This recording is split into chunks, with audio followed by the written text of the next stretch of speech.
Capítulo 26. E aconteceu que, quando Jesus concluiu todos estes discursos, disse aos seus discípulos: Bem sabeis que daqui a 2 dias é a Páscoa, e o Filho do Homem será entregue para ser crucificado. Depois os príncipes dos sacerdotes e os escribas e os anciãos do povo reuniram-se na sala do sumo sacerdote, o qual se chamava Caifás. E consultaram-se mutuamente para prenderem Jesus com dolo e o matarem. Mas diziam: não durante a festa, para que não haja alvoroço entre o povo. E estando Jesus em Betânia, em casa de Simão, o leproso, aproximou-se dele uma mulher com um vaso de alabastro, com unguento de grande valor, e derramou-lhe sobre a cabeça, quando ele estava assentado à mesa. E os seus discípulos, vendo isto, indignaram-se, dizendo: Por que é este desperdício? Pois este unguento podia vender-se por grande preço e dar-se o dinheiro aos pobres. Jesus, porém, conhecendo isto, disse-lhes: Por que afligis esta mulher? Pois praticou uma boa ação para comigo. Porquanto sempre tendes convosco os pobres, mas a mim não me haveis de ter sempre. Ora, derramando ela este unguento sobre o meu corpo, fê-lo preparando-me para o meu enterramento. Em verdade vos digo que onde quer que este Evangelho for pregado em todo o mundo, também será referido o que ela fez para memória sua. Então um dos 12, chamado Judas Iscariotes, foi ter com os príncipes dos sacerdotes e disse: Que me quereis dar, e eu vos-lo entregarei? E eles lhe pesaram 30 moedas de prata, e desde então buscava oportunidade para o entregar. E no primeiro dia da festa dos pães asmos, chegaram os discípulos junto de Jesus, dizendo: Onde queres que façamos os preparativos para comeres a Páscoa?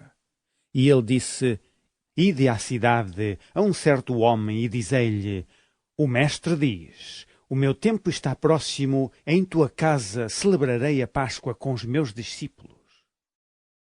E os discípulos fizeram como Jesus lhes ordenara e prepararam a Páscoa. E, chegada a tarde, assentou-se à mesa com os 12, e comendo eles disse: Em verdade vos digo que um de vós me há de trair. E eles, entristecendo-se muito, começaram cada um a dizer-lhe: Porventura sou eu, Senhor?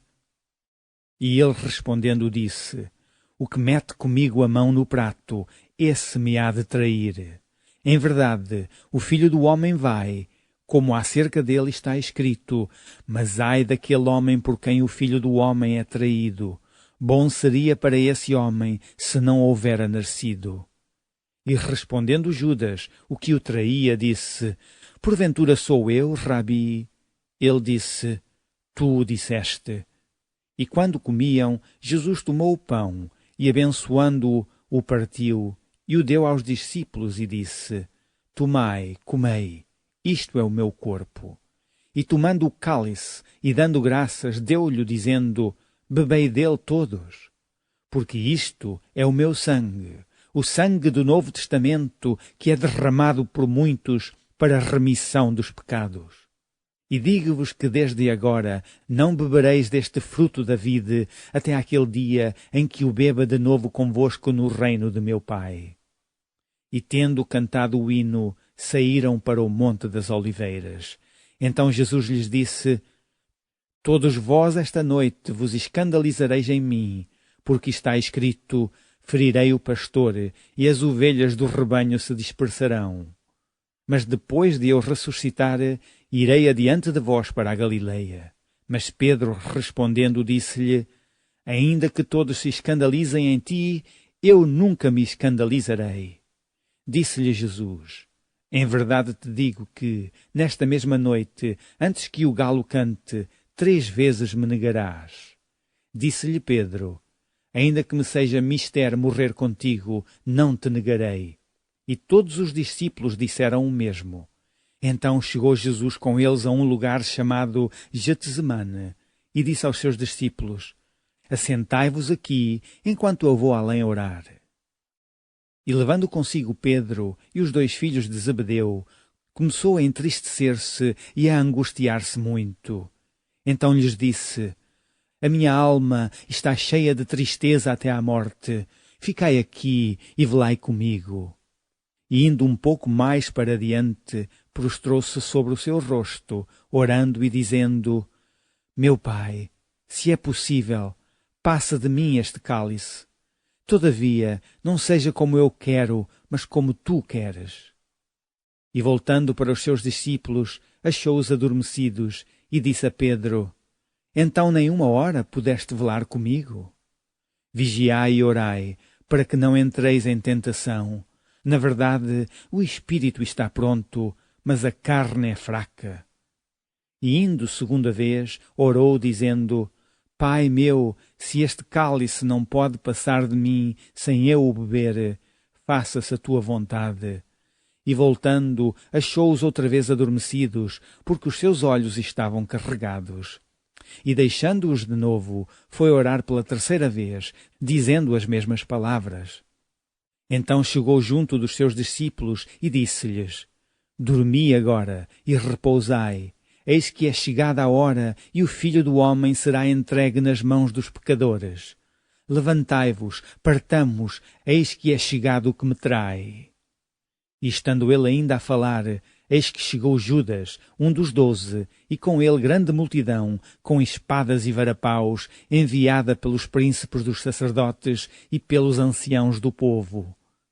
E o que o traía tinha-lhes dado um sinal, dizendo: O que eu beijar é esse, prendei-o.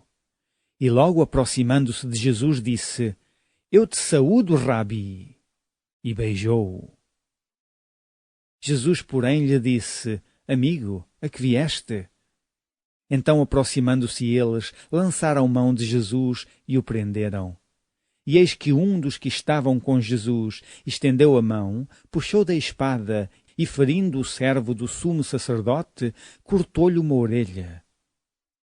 Então Jesus disse-lhe: Mete no seu lugar a tua espada, porque todos os que lançarem mão da espada, à espada morrerão. Ou pensas tu que eu não poderia agora orar a meu Pai, e que ele não me daria mais de 12 legiões de anjos? Como, pois, se cumpririam as Escrituras que dizem que assim convém que aconteça? Então disse Jesus à multidão: Saístes como para um salteador, com espadas e varapaus para me prender? Todos os dias me assentava junto de vós, ensinando no templo, e não me prendestes? Mas tudo isto aconteceu para que se cumpram as Escrituras dos profetas. Então todos os discípulos, deixando-o, fugiram. E os que prenderam a Jesus o conduziram à casa do sumo sacerdote Caifás, onde os escribas e os anciãos estavam reunidos. E Pedro o seguiu de longe até ao pátio do sumo sacerdote, e entrando, assentou-se entre os criados para ver o fim. Ora, os príncipes dos sacerdotes e os anciãos e todo o conselho buscavam falso testemunho contra Jesus para poderem dar-lhe a morte. E não o achavam, apesar de se apresentarem muitas testemunhas falsas. Mas por fim chegaram 2, e disseram: Este disse: Eu posso derribar o templo de Deus e reedificá-lo em 3 dias. E levantando-se o sumo sacerdote, disse-lhe: Não respondes coisa alguma ao que estes depõem contra ti?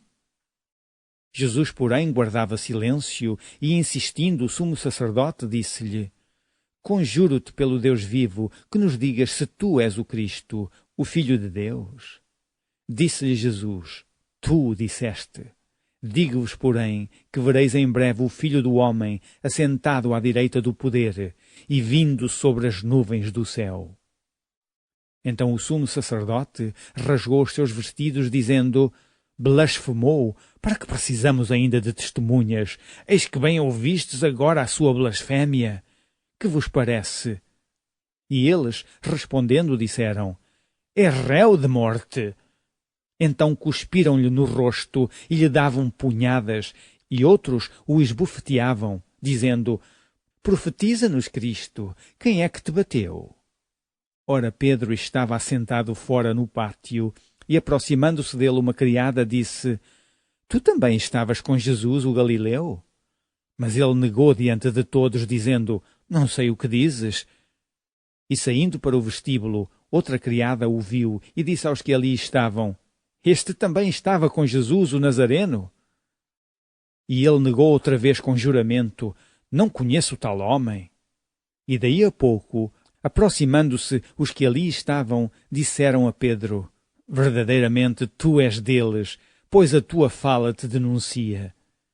Então começou ele a praguejar e a jurar, dizendo: Não conheço esse homem. E imediatamente o galo cantou. E lembrou-se Pedro das palavras de Jesus que lhe dissera: Antes que o galo cante, 3 vezes me negarás. E saindo dali, chorou amargamente.